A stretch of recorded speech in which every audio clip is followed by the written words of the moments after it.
Hey guys, tonight we step into one of the most intense and defining periods of the 20th century, where the heavens above became the ultimate battleground. Picture this: two superpowers, each driven by an insatiable desire for dominance, not just on Earth but in the boundless expanse of space. We're talking about the USA and the USSR, who for nearly a decade would pour all their resources, creativity, and political might into reaching the stars. And for one, the moon. Imagine yourself standing at the edge of this new frontier, at a time when space exploration wasn't just a dream, but a matter of national pride and survival. And, well, a little bit of arrogance too.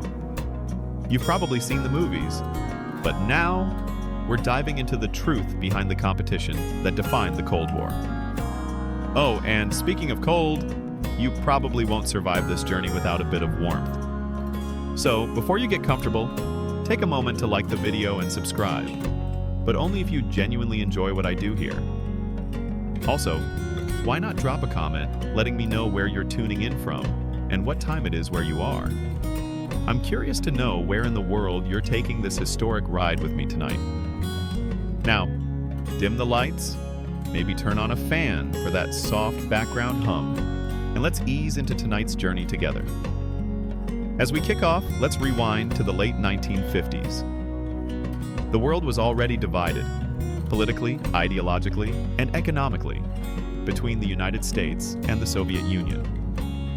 But while the Cold War was being fought in the shadows, a far more visible and awe-inspiring battle was emerging above the clouds. The space race. The very idea of sending someone, or something, into space seemed like pure science fiction. At the time, no one had yet launched an object beyond Earth's atmosphere. Space was the last frontier. But who would be the first to conquer it? Would it be the USSR, the communist superpower, or the USA, the leader of the free world? In 1957, the world received its answer in a shocking, almost laughable form. The Soviet Union, led by Nikita Khrushchev, had just unleashed a metal sphere upon the world, the first artificial satellite, Sputnik. Sputnik wasn't much bigger than a beach ball, but its impact was colossal. Imagine the panic that gripped the United States when it realized that not only could the Soviets send something to space, but it was also now hovering right above them. What had seemed like a far-off dream was now a reality. Historians still argue whether Sputnik was purely a display of technological achievement or a calculated move to strike fear into the hearts of the capitalist world. Whatever the intention, its impact was immediate and profound. The US government, caught off guard, couldn't afford to let the USSR win the space race. This was no longer about satellites, it was about proving who truly controlled the future. For the US, the stakes couldn't have been higher. The space race became a matter of national security. Could the Soviet Union build missiles that could reach the US if they could launch satellites into orbit? Could the Soviets outperform the Americans in the most prestigious contest imaginable, conquering the final frontier? Sputnik, the shocking move by the USSR. Now let's talk about the moment that changed everything. Sputnik, the first artificial satellite, was launched by the Soviet Union on October 4, 1957, and it rocked the world. Imagine standing outside, gazing up at the night sky, and knowing that a metal ball was silently orbiting above you, an object crafted by a nation across the world, yet so close. The world watched in awe as Sputnik whizzed through space, sending out a faint beep beep, its signal cutting through the vast silence of the cosmos. You might picture it as some high-tech marvel, sleek, shiny, with flashing lights and futuristic components. But no, Sputnik wasn't much bigger than a beach ball. It weighed about 83 kilograms, or 183 pounds, made of shiny aluminum, and wasn't particularly advanced by today's standards. In fact, if you were to look at it up close, it would appear quite basic. Yet, its simplicity was its power. The message it sent was far from simple. It declared that the Soviet Union had the ability to send a device into space and keep it in orbit. a feat so mind-boggling at the time that it had the world in a frenzy. It wasn't just a technological achievement. Sputnik was a political statement. In the context of the Cold War, it was more than a satellite. It was a bold declaration of Soviet supremacy. By launching Sputnik, the USSR had successfully demonstrated that they were ahead of the United States in space technology. And that was a huge blow to the ego of the US. Can you imagine the feeling in the United States when that beep echoed through the airwaves? You probably would have been sitting in your living room, hearing about it on the radio, or watching it on your black and white TV screen. The panic set in.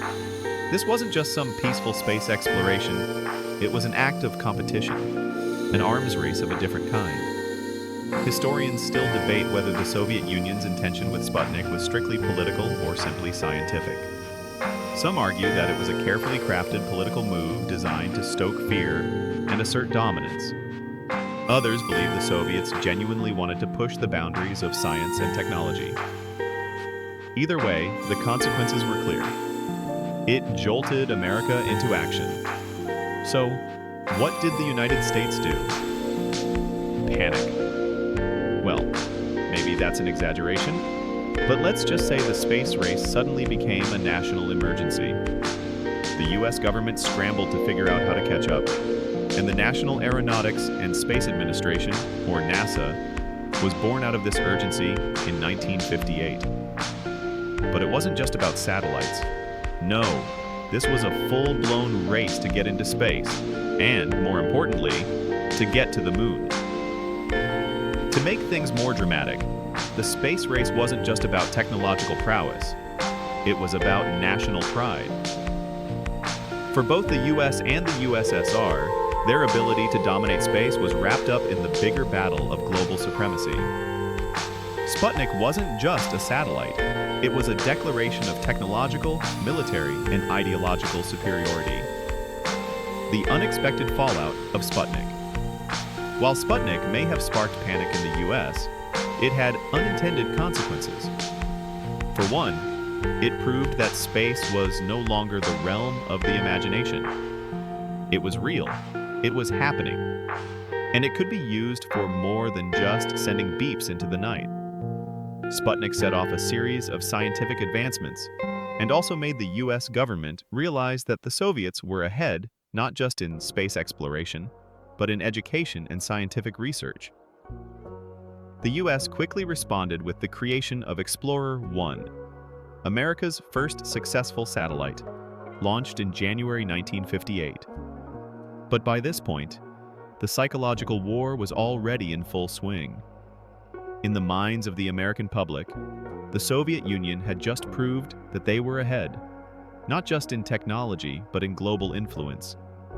This was more than about being the first to launch a satellite. It was about winning the ideological war. But what about the people working on these missions? Can you imagine being one of the engineers, scientists, or even astronauts at the time? There must have been this immense pressure to get things right. Pressure not just for the country's technological future, but for its very pride and global standing. And each failure was a visible embarrassment on the world stage. Yet, the resilience of the teams working tirelessly in the labs and rocket fields was unmatched. It's like a high-stakes game of chess, where one wrong move could lead to global humiliation. Historians still argue over the true intentions of the Soviet Union behind Sputnik's launch. Was it purely scientific, a way to push the limits of human knowledge?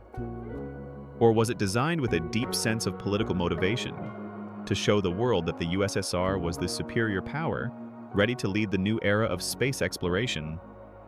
Whatever the reason, the result was clear. The space race, the birth of NASA, USA, joins the race. Now, you're sitting there, probably feeling the weight of the competition, imagining the buzz and hum of excitement as the world watches these two titans of technology sparring for control of the cosmos. But let's focus on the US response to Sputnik. The fact that the Soviet Union could launch an object into orbit wasn't just a technological achievement. It was an attack on American pride.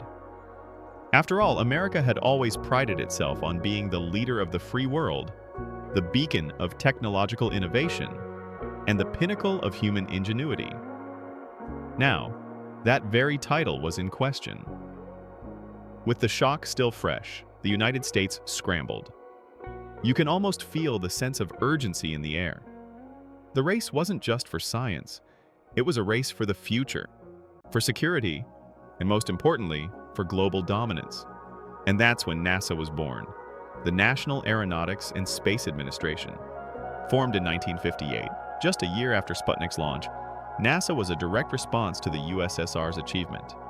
The creation of NASA wasn't just a reaction, it was a bold move to take control of the situation. Imagine yourself in the shoes of a scientist at NASA, working with a sense of both opportunity and anxiety. You know that your country is relying on you to make history. You can almost feel the weight of it. You're not just inventing something new, you're crafting the future of the world. It's easy to assume that NASA immediately started launching successful rockets and missions, but the truth wasn't quite so smooth. In fact, the first few years were rough. The US encountered a series of failures. The Vanguard rocket, the first American attempt to launch a satellite, exploded on the launch pad in 1957. It was a public embarrassment. The Soviets, meanwhile, were getting more successful by the day. With each failure in the US, the Soviet Union seemed to surge ahead, maintaining its momentum. Yet, that pressure? It's also what fueled innovation. And as you relax into the rhythm of the night, just think about it. What would it have been like to be part of that team? Every failure wasn't just a setback. It was a learning experience that paved the way for greater successes down the line. This is where the story of space exploration truly gets exciting. NASA didn't just sit on its heels and watch as the Soviets charged forward. Instead, it pulled together the best minds in science and engineering. They were tasked with making the impossible possible, and slowly they began to turn the tide. Think about the teams of engineers and scientists who worked tirelessly to create rockets that could actually make it into space. Each test flight an emotional roller coaster. And with each small success, there was the flicker of hope that perhaps, just perhaps, the US could catch up. And catch up they did. The first US satellite to successfully reach space was Explorer 1, launched on January 31, 1958, just a few months after Sputnik. Though it wasn't as grand as the Soviet satellites, Explorer 1 proved that the US could get its own piece of the sky. The launch was a triumph of both American perseverance and technological ingenuity. But here's something interesting. NASA didn't just rush into the space race blindfolded. It was driven by a military necessity as well. Many of the technologies developed by NASA, including rocket propulsion and advanced computing, were closely tied to military applications, specifically missile technology. In fact, the US was worried about the Soviets using space for military purposes, particularly in the realm of missile guidance. It's strange to think that some of the very technologies that were initially developed for warfare were soon used to explore the cosmos. Historians still debate the extent to which military objectives shaped the early goals of the space race. Some argue that the race to the moon was motivated by more than just national pride. It was also about ensuring that the US had an upper hand in the nuclear arms race. Others believe it was driven purely by a quest for scientific exploration and discovery. Either way, NASA became the key player in ensuring that America wouldn't be left behind. It's fascinating, really, how a single satellite, so small, so simple, could spark such an enormous global effort. And yet, here you are, floating along with the quiet hum of space in the background, witnessing the tension that built the foundation for an incredible journey. Yuri Gagarin, the first human in space.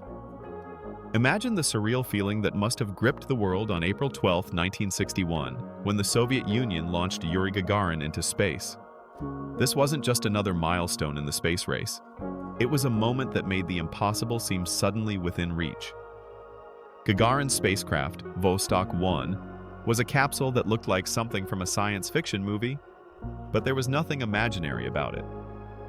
For the first time, humanity was crossing a frontier that had previously belonged only to the stars themselves. Now, take a moment to envision yourself as Gagarin. You're strapped into a tiny, cramped capsule, the cold metal all around you. The countdown ticks closer and closer, and as the final seconds pass, you realize you are about to make history. The Soviet Union had been leading the way with unmanned satellites, but this was different. This was no longer about sending objects into space. This was about sending humans into the unknown. Gagarin's mission lasted only 108 minutes, but in those precious moments, everything changed. His spacecraft orbited the Earth at over 27,000 kilometers per hour, 17,000 miles per hour, and for a brief moment, Gagarin was weightless, floating in a space that seemed to stretch on forever. Can you feel the thrill? The rush of being the first human to break through the atmosphere? To see the Earth as a small blue marble below you? When Gagarin returned to Earth, he was heralded as a national hero. The USSR's space program had done something the United States had not even come close to achieving. Gagarin wasn't just a pioneer, he was the face of Soviet space supremacy, the living embodiment of Soviet might, and a symbol of the USSR's ability to conquer new frontiers. His mission had global implications. The first man in space wasn't just a Soviet achievement. It was an international event with every nation on Earth watching. The Soviet Union had just one-upped the United States, and it was a massive blow to American pride. The shockwaves of Gagarin's flight reverberated throughout the United States. The American public, already shaken by the launch of Sputnik, now had to grapple with the knowledge that the Soviets had sent a human being into space. This was more than just an achievement. It was a statement of technological dominance. For the US, it wasn't just about who could send satellites into orbit anymore. The stakes had been raised. The USSR had done the unthinkable, and the pressure was on the US to respond. At the same time, it's fascinating to consider how Gagarin became a symbol of hope and unity for the people of the USSR. His flight proved that ordinary citizens, like Gagarin himself, could transcend their earthly limitations and achieve greatness. But there's an odd reality in Gagarin's story. He was not the only one who could have made that journey. The USSR had a number of cosmonauts trained for this very mission. In fact, many historians argue that Gagarin's flight was a carefully selected event.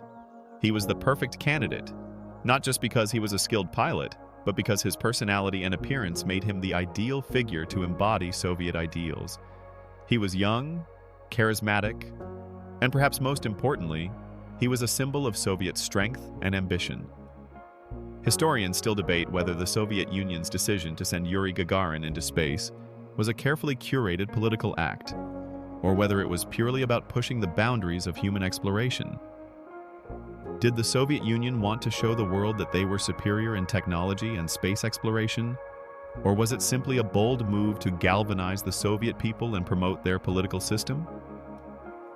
The motivations behind Gagarin's mission remain a point of contention among scholars, as both scientific achievement and political messaging were intertwined in that era. For America, this was a wake-up call, but it also lit a fire. The challenge was set, and NASA, under President John F. Kennedy's leadership, now had to figure out how to respond. They couldn't let the Soviets continue to one-up them. It wasn't just about being first to space anymore. It was about being first to dominate space entirely. The race had officially begun, but it was no longer just about scientific curiosity or prestige. It was about securing a global victory in a world that was already divided by ideological lines. John F. Kennedy, the bold declaration to reach the moon. It's 1961, and the pressure on the United States to prove its technological prowess is mounting. The Soviet Union has just sent Yuri Gagarin into space, making history as the first human to leave Earth's atmosphere. The race for space is real, and for America, it's a matter of both scientific curiosity and national pride. If the USSR can send a man to space, what is America going to do to keep up? enter President John F. Kennedy, who would become the symbolic leader of the space race. In a speech delivered before a joint session of Congress on May 25, 1961, Kennedy made an unprecedented and bold promise. He declared that by the end of the decade, the United States would send a man to the moon and safely return him to Earth. This wasn't just a lofty goal, it was a commitment that would shape the future of the space race, NASA, and the nation's role in the Cold War. As you're sitting back and relaxing tonight, imagine yourself in the audience that day, hearing Kennedy's words echo through the halls of Congress. I believe that this nation should commit itself to achieving the goal, before this decade is out, of landing a man on the moon and returning him safely to the Earth. That was the goal. The moon. And it wasn't just about planting a flag. It wasn't just about proving superiority over the Soviets. It was about doing something that had never been done before. A giant leap for mankind, as Armstrong would later call it. This was a watershed moment. Kennedy didn't just make a pledge for space exploration. He made it a national imperative. The United States had to not only catch up to the Soviet Union in space, but they had to outdo them. He set the stakes high, knowing that the technological, political, and financial cost would be astronomical. But Kennedy's confidence in the U.S.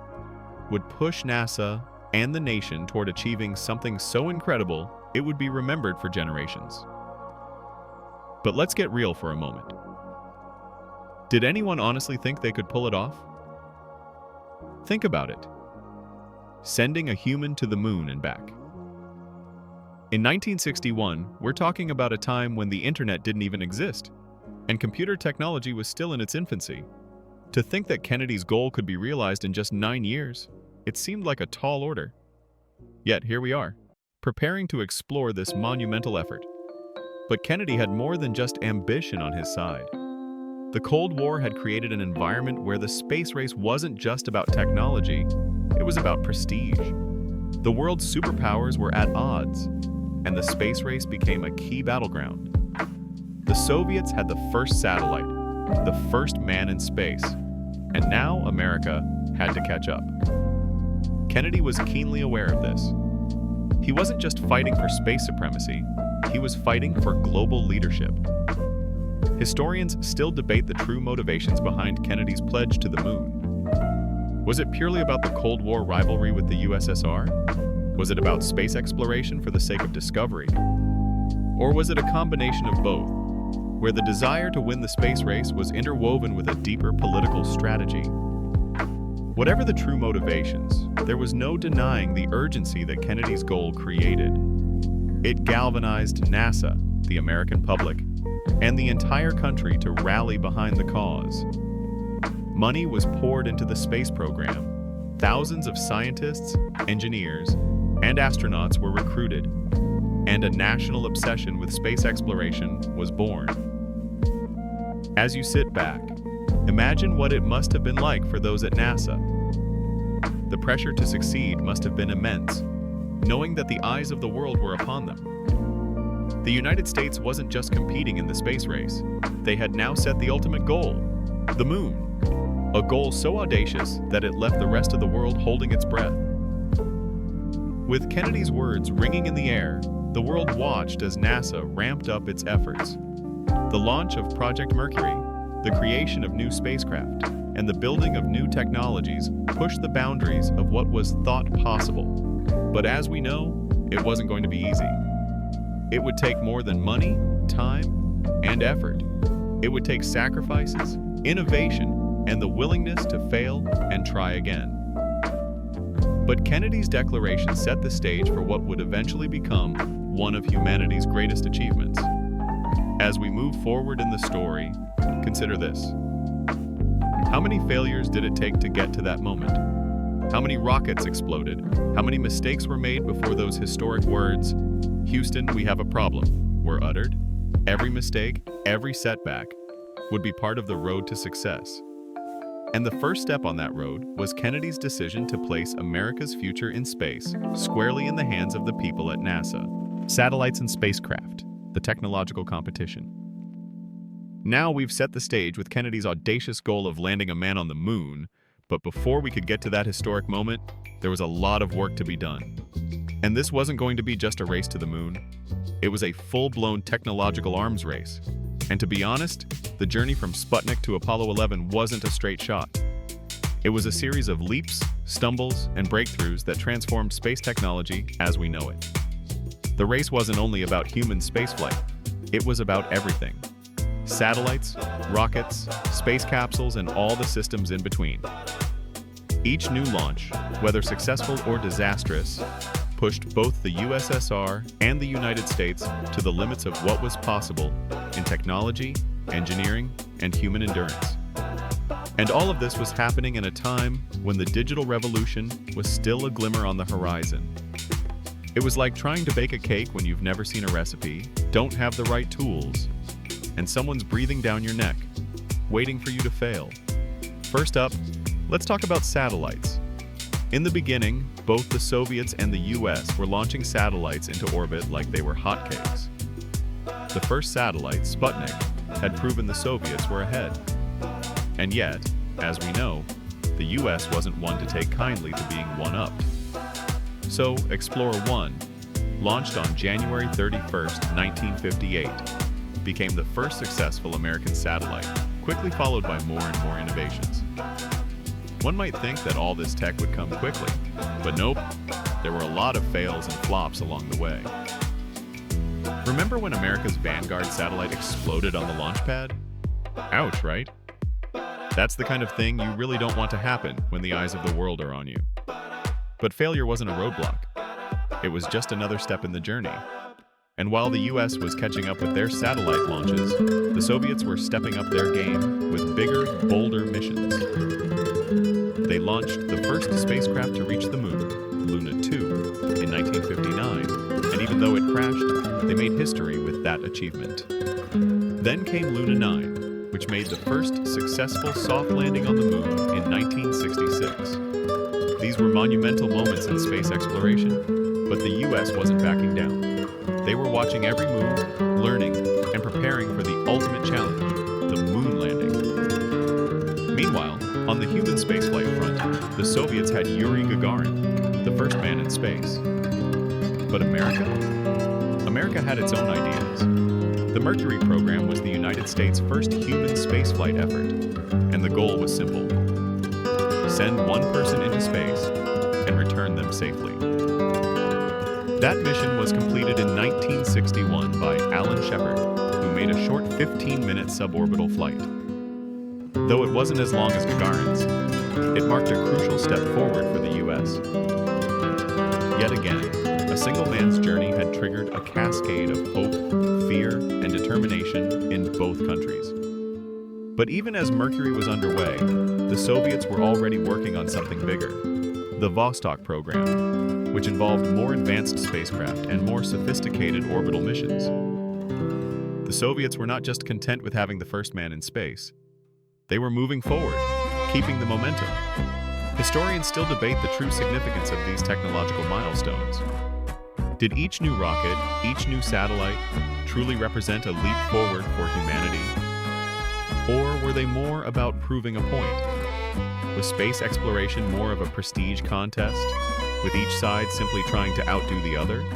Or did the scientific discoveries and innovations born out of these missions have lasting value beyond national pride? Here's the thing. The sheer scale of NASA's Apollo program required all new technologies that had never been imagined before, like the computers that would land astronauts on the moon. We're talking about tech that would be considered primitive by today's standards, yet it had to work to ensure humans could safely travel, land, and return from the moon. Think about that for a second. The computers on board Apollo 11 were far less powerful than the smartphones we carry around today. Yet, these machines helped get humans to the moon, a truly mind-blowing achievement.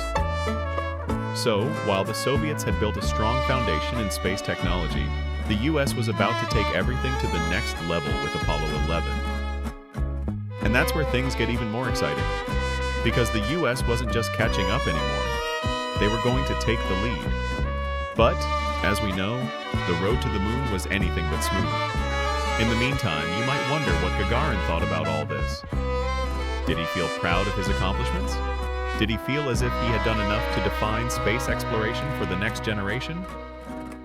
He was, after all, a living legend in the Soviet Union.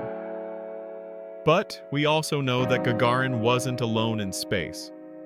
He wasn't even the only person who failures and challenges, America's learning curve.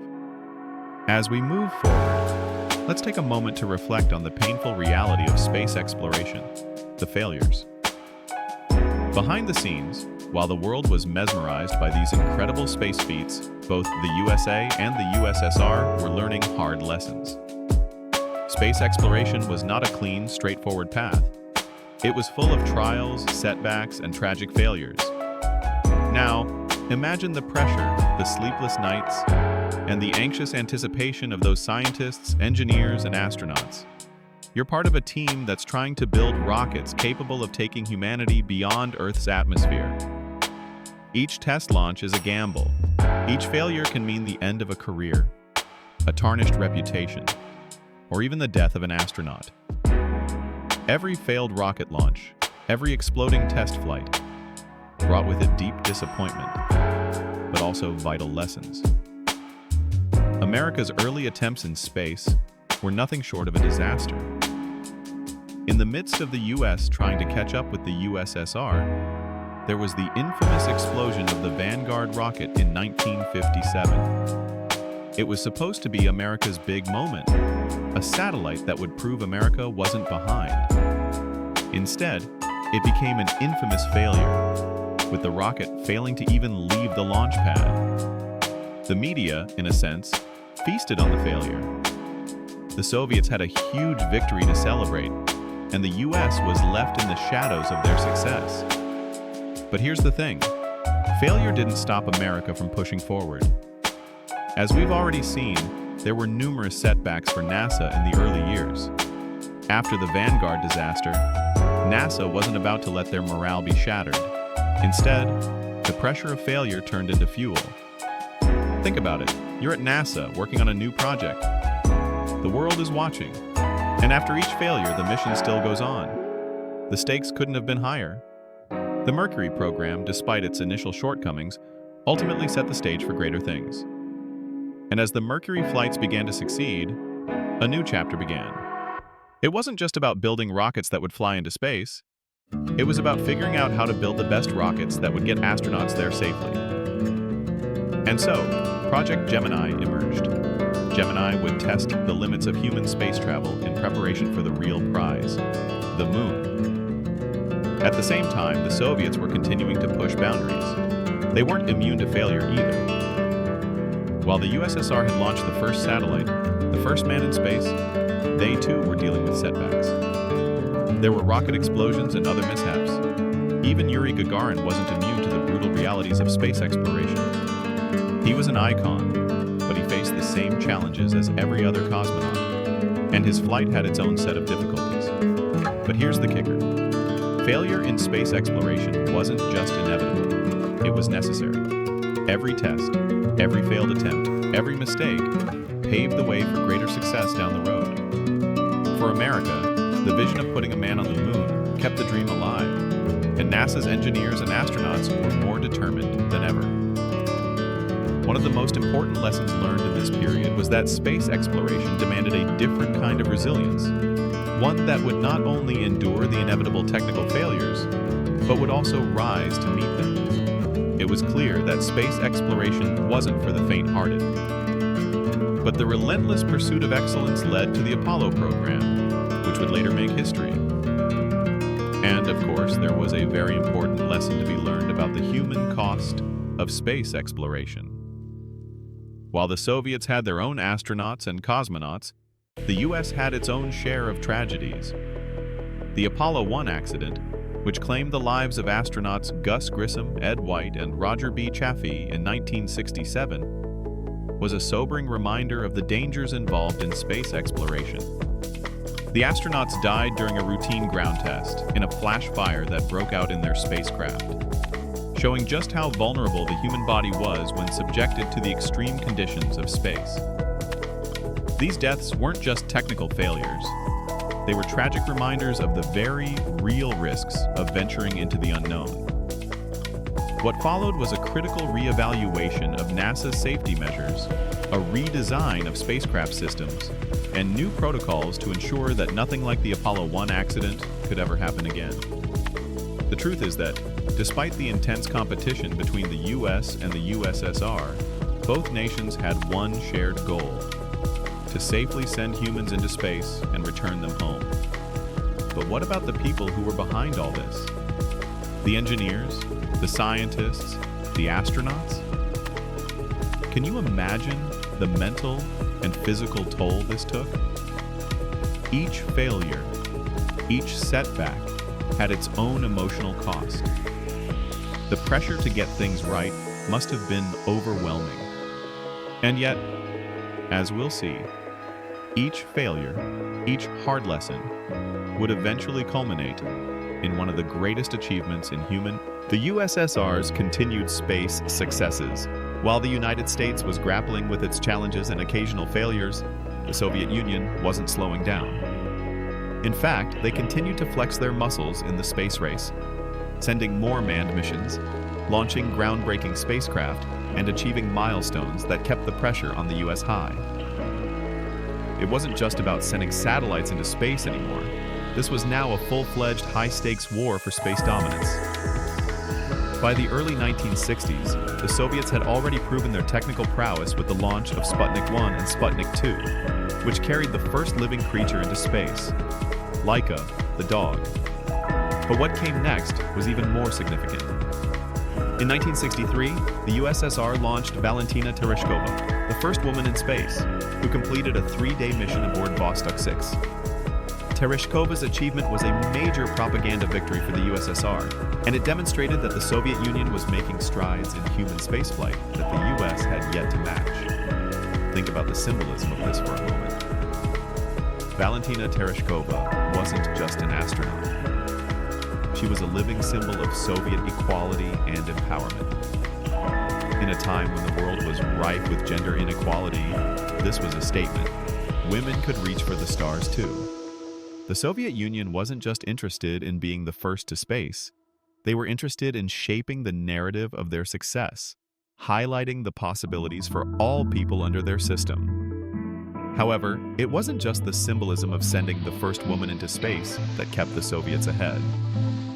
The USSR also took the lead in space exploration with Luna 9, which soft-landed on the Moon in 1966, becoming the first spacecraft to achieve such a feat. That's right. While the US was still struggling to build the rockets necessary to carry a man to the Moon, the Soviets had already successfully landed a robotic spacecraft on it. This was a major achievement in space exploration, further cementing Soviet space supremacy. But just as in the US, the Soviets faced their own struggles. Space was a harsh environment, and not everything they touched turned to gold.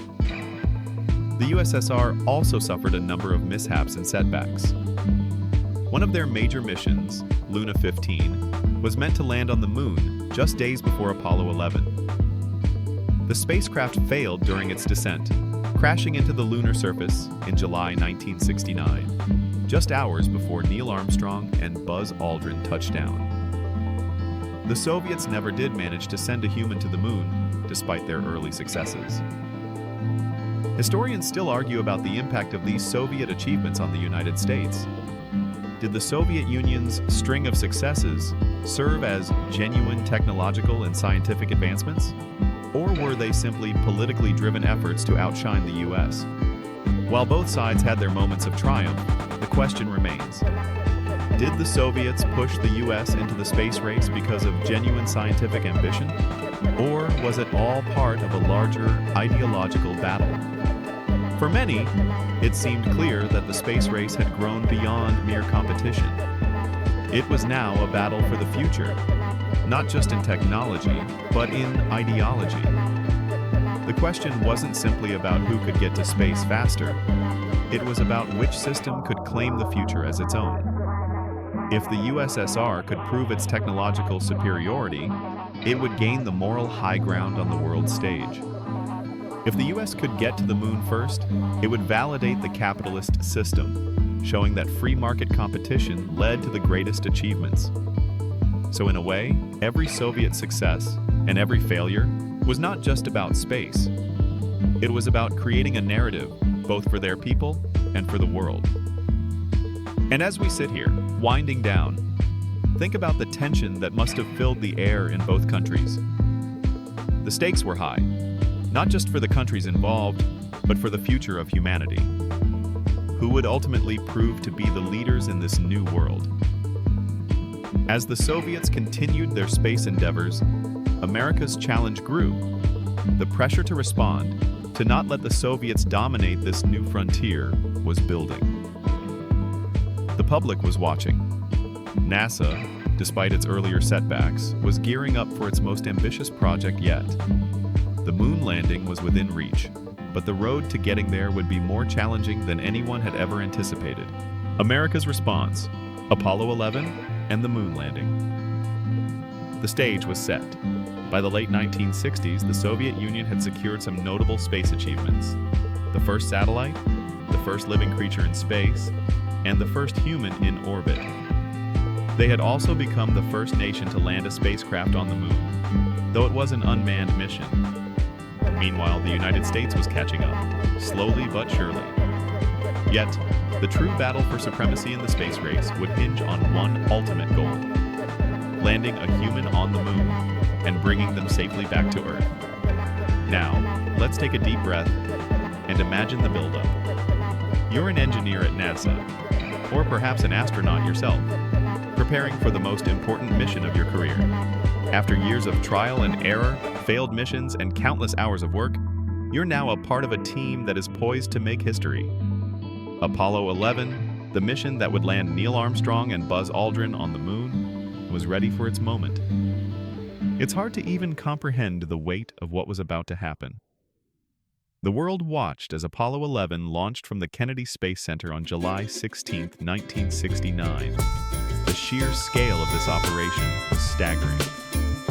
The Saturn V rocket, the largest and most powerful rocket ever built, blasted off into space, carrying the crew toward their ultimate destination. And at this point, you might be wondering, how did it feel? The astronauts knew that they were on the edge of human history. But did they feel the immense pressure of knowing they were carrying the hopes and pride of an entire nation?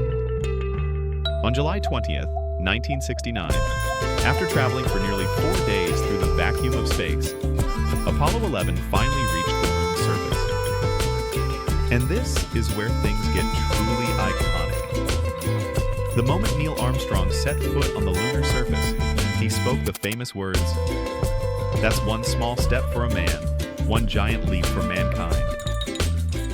These words are still etched into the collective memory of humanity. Imagine yourself standing there, looking at that small, seemingly insignificant footprint in the moon's dust, knowing that it represented the pinnacle of human achievement. A giant leap for mankind indeed. But it wasn't just about Armstrong's giant leap. Buzz Aldrin followed shortly after, and together, they spent hours on the surface of the moon, conducting experiments, taking samples, and planting the American flag.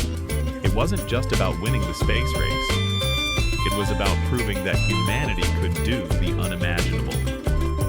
For NASA, the moon landing was the culmination of Kennedy's promise. The goal had seemed impossible in 1961, but by 1969, it was a reality. The U.S. had done it. A man was on the moon. But as we know, the road was anything but smooth. Behind every success lay a multitude of failures, innovations, and sacrifices. The question remains, was it the space race that made the moon landing such a triumph? Or was it the human spirit that drove it? Historians still debate whether the space race was about more than just reaching space. It was a battle for technological supremacy, but also about the ideological supremacy of the two global superpowers. Who would lead humanity into the future? Would it be the Soviet Union, with its centralized authoritarian government? Or would the United States, with its democratic ideals, proved to be the true beacon for the next great frontier. But beyond politics, the moon landing represented something greater. The realization that humanity's potential was limitless. The US had landed a man on the moon, and for the first time in history, human beings stood on a celestial body that wasn't Earth. The moon had been an impossible dream, an untouchable place in the sky, and yet, here we were, on it. It was a moment of global unity, transcending borders and political divides. For the Soviet Union, however, the victory of the moon landing stung deeply. Despite all their early successes, they had failed to reach the moon first. The US had won this race, and in doing so, they had demonstrated their technological dominance. The Soviet space program had not yet recovered from the shock of this defeat, and though they continued their space missions, most notably with Luna 16, which returned lunar samples in 1970, the glory of landing a man on the moon would forever belong to the United States. Historians still debate whether the Apollo 11 mission truly marked the end of the space race, or if the competition continued in other forms. Was landing on the moon the definitive victory for the US? Or did the Soviets still win in other areas of space exploration, such as robotic missions to Venus and Mars? The truth is, the space race was never a one-dimensional contest. It was a multi-layered battle for not just control of the stars, but for the future itself. For the US, however, Apollo 11 represented more than just a victory in space. It marked a moment of human triumph, a symbol of what was possible when the victory or political necessity. As the dust settled on the moon landing, the world celebrated a monumental achievement. But a critical question lingered. Was the victory of Apollo 11 truly a triumph of human achievement, or was it more a result of political necessity? Let's take a step back and think about the broader context of the Cold War. For nearly half a century, the US and the USSR had been locked in a bitter rivalry, a battle not just for territory, but for the hearts and minds of the world. This wasn't just about missiles or ideologies, it was about prestige and global dominance. And in this ideological showdown, space had become the ultimate arena. In the 1960s, space exploration was the ultimate symbol of a nation's strength, ingenuity, and technological prowess. The race to the moon had become as much about power as it was about discovery. So, with that in mind, how did the Apollo program stack up? Was the moon landing really about the human spirit of exploration and the pursuit of knowledge, or was it a strategic necessity designed to maintain American dominance on the world stage? Here's where things get murky. The US was in a technological race with the Soviets, and by 1961, the Soviet Union was clearly ahead. They had already launched Sputnik, sent the first human, Yuri Gagarin, into space, and successfully launched Vostok 1, among other milestones. By the time Kennedy made his famous speech, the Soviet Union had proven that it could dominate the high frontier. The US had to act, and fast, if it wanted to remain competitive. Historians still argue about the true motivations behind the US push for the moon landing. Was it a genuine desire to explore the cosmos? Or was it more about ensuring the US outpaced the Soviets in the most visible race of all? Some believe Kennedy's vision was born out of a hope to inspire a new generation of scientists and engineers to push the boundaries of what was possible. Others point out that it was a political move, carefully designed to assert the US's dominance over its adversary. With the Cold War raging and tensions running high, landing on the moon would have enormous symbolic power. But the question isn't just about political strategy. The moon landing also served as a form of national catharsis. After all, America had been humiliated in several earlier Cold War moments, from the failed Bay of Pigs invasion to the continuing struggle in Vietnam. The moon landing, in many ways, was America's way of saying, "We are still the leaders of the free world, and we will prove it." It was a symbolic victory, a Sputnik moment for the US to say, "We've made it, and we've made it first." And that wasn't just about space. It was about the global narrative. It's impossible to overlook the Cold War context in all of this. Both sides were constantly trying to outdo each other. not just technologically, but also politically and ideologically. Space exploration wasn't just about looking at the stars. It was about asserting your worldview. By 1969, the moon landing wasn't just a technological triumph. It was a victory for capitalism, democracy, and the American way of life over communism and the Soviet system. So, did the US land on the moon for humanity's sake? Or was it all a game of political chess? The debate continues, and there's no definitive answer. Apollo 11 was both a political necessity and a monumental achievement. But one thing is clear: it changed the world forever, whether for geopolitical reasons or the human spirit of exploration. The aftermath of the space race, political and social impact. The moment Neil Armstrong set foot on the moon, the United States had officially won the most high-profile race in history. But while that moment was a resounding success in terms of technological and political dominance, it's important to ask, what came next? What were the lasting impacts of the space race, not just on the US and the USSR, but on the world as a whole? You see, the implications of the Apollo 11 moon landing weren't confined to just the battlefield of space exploration. While it certainly cemented America's position as the leader in the global space race, the true legacy of that achievement was much more profound and far-reaching. The very notion of space exploration changed the way people viewed the future. The world had seen that humanity could accomplish the impossible. It wasn't just about reaching the moon. It was about pushing the boundaries of what we thought possible. But let's be clear here. The political and social implications of the space race weren't all positive. As America basked in the glory of the moon landing, the USSR was licking its wounds. After all, despite their early dominance, the Soviets were left behind in the final lap.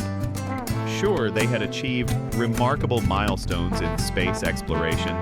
The first satellite, the first man in space, the first spacecraft to reach the moon, but they had never quite managed to land a human on the lunar surface. They'd come so close, and yet the United States triumphed in the end. But here's the twist. The Soviet Union wasn't out of the game just yet. In fact, the space race was just one chapter in the ongoing Cold War, a battle of ideologies that spanned not just space, but also political influence, military superiority, and technological advances. In many ways, the moon landing acted as both a symbol of victory and a challenge for the Soviet Union. While they may have failed to land a man on the moon, they doubled down on their efforts to build military satellites, weapons systems, and advanced technology that kept them competitive. On the other hand, the US faced a different kind of aftermath. While the moon landing was seen as a monumental success, it also created some difficult questions for America's space program. After all, the United States had poured billions into Apollo, and once the moon landing was achieved, the question became, what next? Space exploration wasn't just a political chess game anymore. It had real-world consequences. The US had won the race, but did the moon landing actually solve anything? For many Americans, the space race became a metaphor for the broader cultural and social dynamics of the time. The 1960s were a time of rapid social change, with the civil rights movement, women's liberation, and the protests against the Vietnam War all gaining momentum. The question became, with all of these domestic struggles going on, was space exploration really a priority? Was it worth the billions of dollars spent when poverty, racism, and inequality were such pressing issues on Earth? While the Apollo program was widely celebrated, the costs of space exploration started to feel heavy. After the excitement of the moon landing, the American public began questioning whether the money spent on NASA's efforts could be better invested elsewhere. In the wake of the moon landing, some saw the space race as a distraction from more pressing social issues. Space exploration, for some, became a symbol of American excess, the kind of achievement that distracted the nation from its deeper, more complex problems. But there's no denying that the space race also sparked a revolution in science, technology, and education. The technologies developed for space missions paved the way for innovations in computing, telecommunications, and medicine. Think about the memory chips, microwave ovens, and cancer treatments that emerged from space technology. The space race wasn't just about rockets. It was about innovation that would change everyday life. And then, of course, there's the undeniable cultural impact. The moon landing created a sense of wonder that resonated across the globe. The images of astronauts walking on the moon sparked inspiration in a generation of young people who now saw the possibilities of what the human race could achieve. The future no longer seemed like a distant dream. It was a place that people could actually reach. Space exploration became part of the global conversation about the future of humanity. But beyond all the technological marvels and political posturing, there was a deeper question that lingered. What does it all mean for us? The space race had opened doors for mankind, but it also made us reflect on our place in the universe. Standing on the moon wasn't just about proving who was first. It was a realization that, as a species, we were capable of incredible things. Other countries joined the space race. While the United States and the Soviet Union dominated the early years of space exploration, the space race didn't remain a two-player game for long. As the technological feats and political implications of space exploration became apparent, other nations began to realize that space wasn't just for the superpowers. The global stage for space exploration was set to expand, and soon, countries across the world were joining the fray, eager to prove that they too had a place in this new frontier. Imagine being a scientist or engineer in the 1960s, sitting in a country that didn't have the resources or the military might of the US or the USSR. You see the space race heating up, and suddenly, everyone from France to Japan to China starts making moves in space. It's exhilarating, right? These nations weren't just watching the space race. They were ready to play. And with each new country entering the race, the scope of space exploration began to shift from a competition between two superpowers to a global endeavor. Let's talk about France for a second. In 1965, France became one of the first non-superpower nations to launch its own satellite into orbit. With Ariane rockets developed by the French, they soon became a significant player in the field of space exploration. Though they were far behind the US and the USSR in terms of reaching the moon, the French managed to carve out a niche for themselves, particularly in satellite launches. Their entry into space made a statement. Space was no longer reserved for the superpowers. Smaller nations were now shaping the future. Then, there was Japan.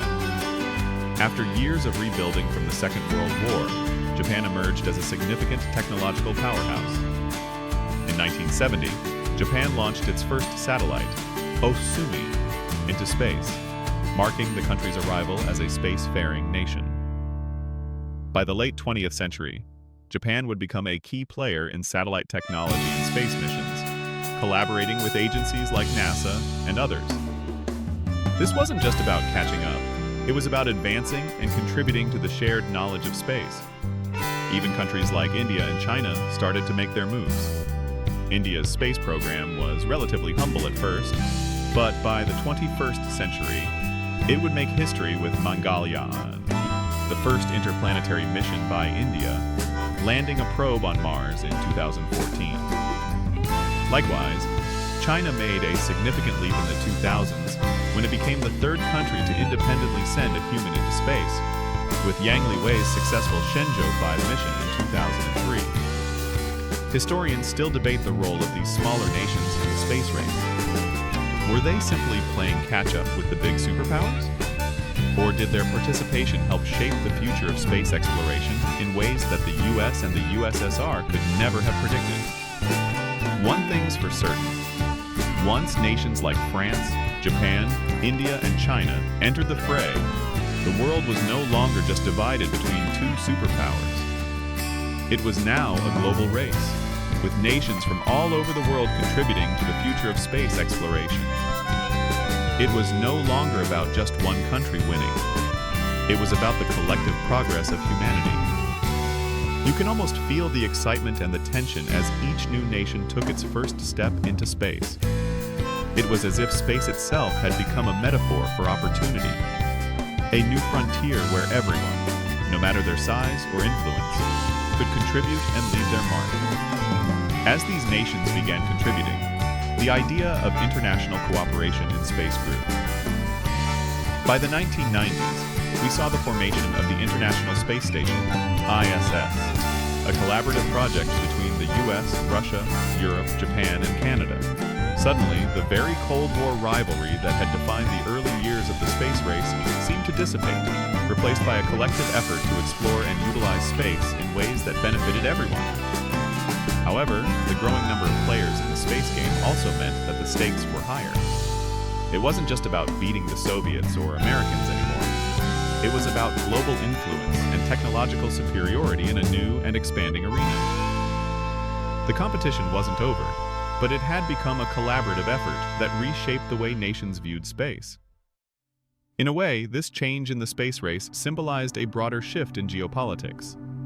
Instead of a world defined by superpower rivalries, space exploration opened the door to the idea that cooperation, not just competition, could drive humanity forward. The international collaborations in space helped break down some of the barriers that had kept nations apart and allowed for shared knowledge and resources.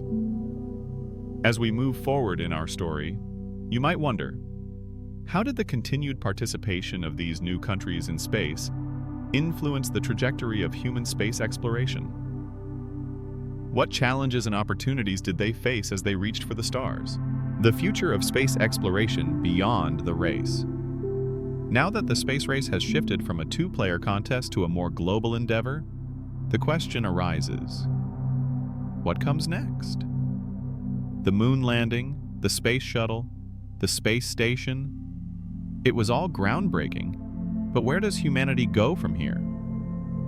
We've tasted the thrill of standing on the moon, we've sent probes to other planets, and we've launched satellites that have transformed life on Earth. But in the back of your mind, I'm sure you're thinking, what's beyond all of this? Well, the future of space exploration is no longer just about going to the moon, or even Mars. The space frontier is expanding faster than most people realize. And as we sit here, exploring the depths of this story, the future is unfolding before us. You see, humanity's next big leap isn't just going to be on another celestial body. It's about taking space exploration into the 21st century and beyond. Take Mars, for example.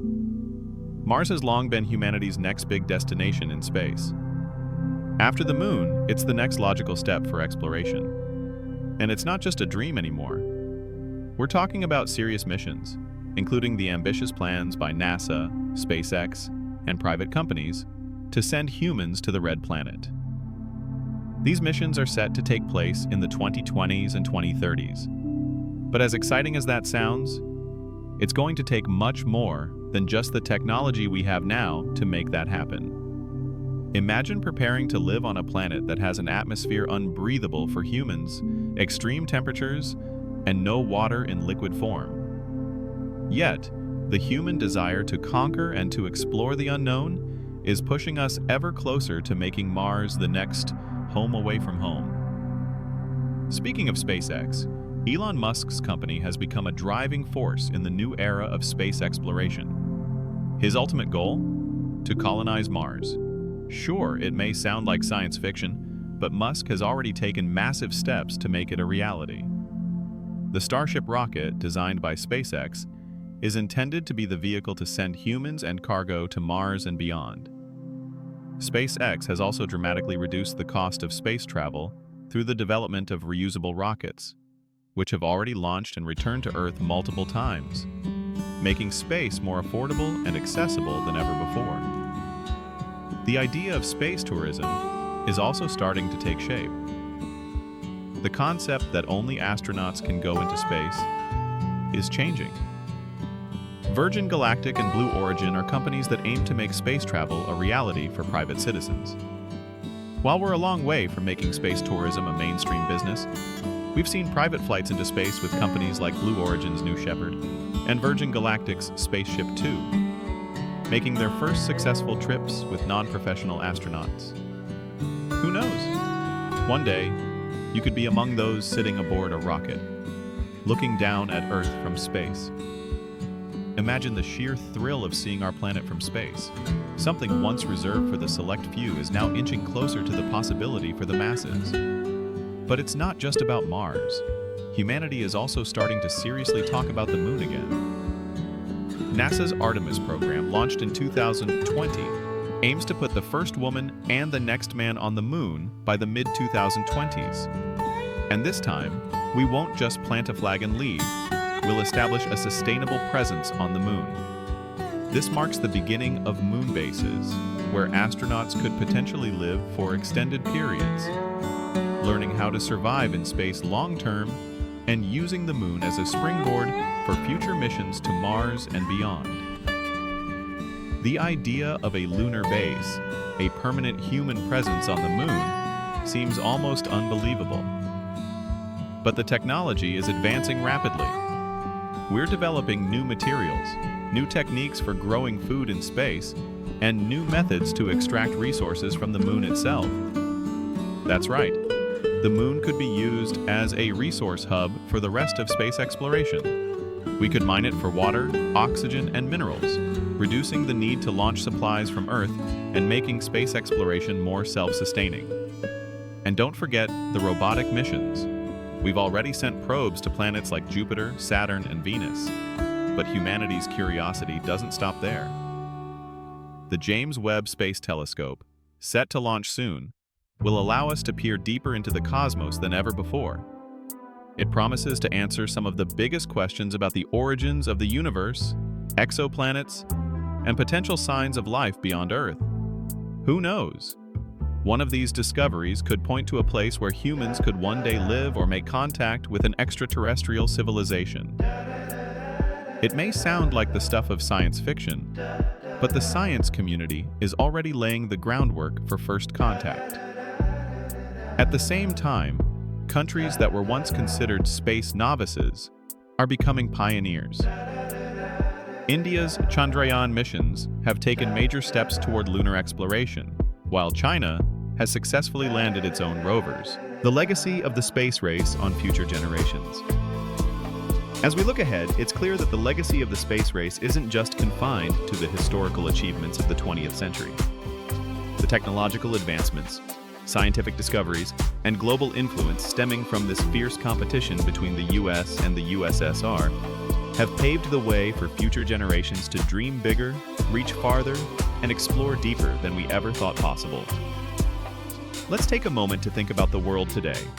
What would it look like if the space race never happened? Could we have advanced so rapidly in fields like technology, medicine, and communication without that initial push to explore space? Would we be on the brink of colonizing Mars if we hadn't set foot on the moon? Would we have the internet or the smartphones we carry around if space exploration hadn't led to the development of technologies like satellite communication and GPS? Space exploration, at its core, changed the world in ways we don't often see on the surface. Consider the space station. The International Space Station, ISS, a collaborative effort between 15 countries, has been in orbit for over 2 decades, continuously occupied by astronauts from all around the world. This floating laboratory allows for experiments that can't be conducted on Earth. Studies that are advancing our understanding of biology, physics, and material science. The knowledge gained from the ISS has led to advancements in medicine, such as improved cancer treatments, technology, like new materials and energy systems, and engineering. The ISS is more than just a testament to human ingenuity. It is the proof of what we can accomplish when we work together toward a common goal. And what about space tourism? What once seemed like the wildest of dreams is now becoming a reality. In just a few years, private space flights by companies like Blue Origin and Virgin Galactic are already making space accessible to the wealthy elite. While the idea of ordinary people traveling to space still seems far off, it's no longer an impossibility. The space industry is growing, and as it becomes more commercialized, costs will eventually come down. In the future, it may be your kids or grandkids who will get to board a flight and look down at Earth from orbit, or perhaps even take a holiday on the moon. Now let's zoom in on the human element. The space race and the decades that followed inspired an entire generation of scientists, engineers, astronauts, and dreamers. Neil Armstrong, Yuri Gagarin, Valentina Tereshkova, and countless others became the heroes of their time, individuals who proved that humanity could achieve the impossible. These pioneers weren't just figures in spacesuits.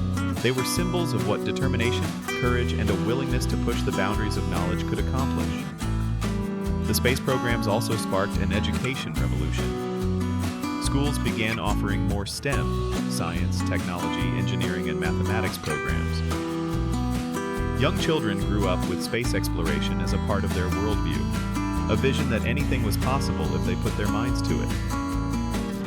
And now, as we continue to watch private companies like SpaceX and Blue Origin pushing the boundaries, new generations of scientists are looking at Mars, the asteroid belt, and even the Jovian moons as possible targets for future exploration.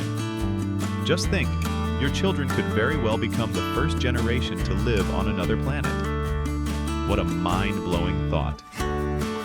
The space race showed the world that there are no limits to what humanity can achieve. It demonstrated that the human spirit and the desire to explore could overcome political boundaries, technological limits, and the vastness of space itself. Even more than that, it served as a reminder that we are all part of the same human family, working together to reach the stars. We were no longer confined by the land beneath our feet. We were explorers of the cosmos, shaping the future with every rocket that launched into the heavens.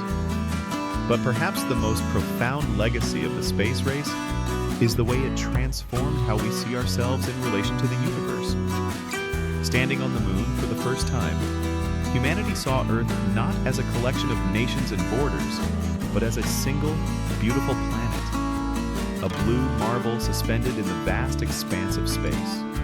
That image, seen by astronauts in the 1960s and early 1970s, forever changed the way we think about our place in the universe. In this realization, the fragility of Earth and the unity of mankind is something that future generations will continue to carry with them as they explore the stars. As we sit back and relax tonight, consider the vastness of it all. The moon landing, the International Space Station, Mars exploration, commercial space travel, these are just the beginning. The space race may have been an epic contest between two superpowers, but today, space is for everyone. Wind down, reflections, and the peaceful journey ahead. As the stars above twinkle quietly in the night sky, think about everything we've just explored. The fierce competition, the triumphs, the setbacks, and the people who made it all happen. From the early days of the space race, with the world watching the tension between the USA and the USSR, to the moon landing that captivated the globe, we've come a long way. The journey through space exploration is still ongoing, but tonight, we pause and reflect on how far we've come. Imagine yourself standing on the surface of the moon, staring at the Earth, a fragile blue marble floating in the vast emptiness of space. That image, seen for the first time by astronauts like Neil Armstrong and Buzz Aldrin, is one that forever changed humanity's perspective on life, on the planet, and on our place in the universe. It's a reminder of just how small we are, and yet, how incredibly capable we can be when we work together and set our minds to something. Space exploration has always been a symbol of human potential, of what can be achieved when we push past our limitations and embrace the unknown. As we reflect on the legacy of the space race, it's not just about technology or competition. It's about human ambition, the drive to explore and to learn. It's about curiosity, that innate desire to understand the world around us and the cosmos beyond us. It's about cooperation as well, for space exploration has become increasingly a collaborative endeavor, one where nations, companies, and individuals work together to unlock the mysteries of space. We've seen how the space race led to breakthroughs that transformed our world, from the technology that made the moon landing possible to the scientific discoveries that continue to shape our understanding of life and the universe. The space race pushed humanity to its limits, not just in technology, but in imagination. The lessons learned, the mistakes made, and the victories achieved are not just pieces of history. They are the building blocks of the future. But now, as the night falls and the stars seem to grow even brighter, it's time to let go of the excitement of space exploration and let your mind drift into the quiet calm of the present. The future of space is full of promise, and humanity will continue to reach for the stars, but tonight, we rest. There is no rush. The journey will continue tomorrow, and tomorrow is always full of new opportunities. As you settle into a comfortable position, let the thoughts of rockets, astronauts, and distant planets fade away. Take a deep breath, allowing the weight of the day to melt away with each exhale. Relax into the warmth of your bed. Feel the soft embrace of the night, and let your body soften as you drift into peaceful sleep. With each breath, you feel your connection to the universe, the same universe that has witnessed humanity's dreams take flight, the same universe that continues to beckon us toward its unknown edges. You are part of this vast, beautiful story. Now close your eyes and let the quiet hum of the world outside fade. The stars are still there, just as they've always been. They've watched over humanity's journey from the beginning, and they will continue to guide us into the future. There's no need to rush. The night is ours, and tomorrow brings more dreams, more possibilities. Let yourself drift into that peaceful, soothing place where the worries of the day fade away. Rest easy, knowing that you are part of something much bigger. You are part of the story of space, of exploration, and of humanity's endless pursuit to reach further and farther than ever before. Sweet dreams. Sweet.